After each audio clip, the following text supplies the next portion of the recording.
Reverend Simon Peter Demberia Yesu na jangwa abana binji b'amashomero basigisibweho ebyabatwire amashomero batandika kurukangira ombyombonano n'ekintu cyo kutunga sente abandi nibaza omarwa ekintu ekitayichere. This new covenant we must overcome desperation. Do not be desperate to have money. Satan will take you somewhere and kill you and destroy you. Do not be desperate to have a phone.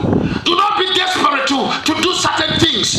In your right time, God will bless you. Ibn bindi yabigambira omukiterane ekyayikamo abeegi abarengere omuri bibiri kandi aba bingi omuri bo bajunwa. Coming week, we shall now be ready to live in the new covenant, to live together, to relate well, to attend our lectures, to respect each other.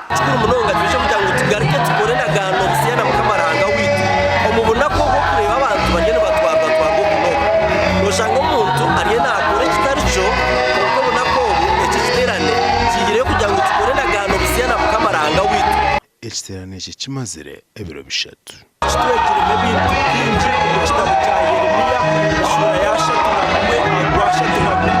Buri muntu wena wazinurwe ashomerire kukuma egendagano nko kutubire nutureba omu kitabo kya Yeremiya eshura ya 3 umusorongo gwa 3 nko gubire no kugamba. Omuganda abakazi kinana bayigita akigombe kya Women Christian Fellowship abahigwa okukorana mani babinje oboro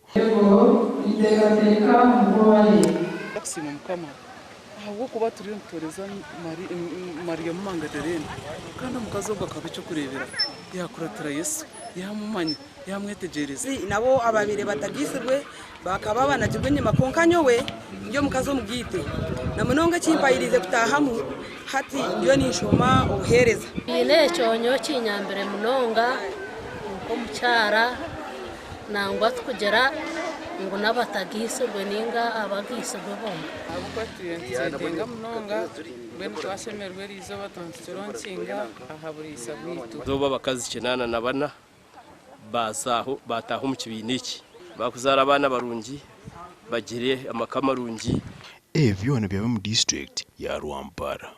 Amakuraga gasha ko Elias Rutugusa na Ali Waswa.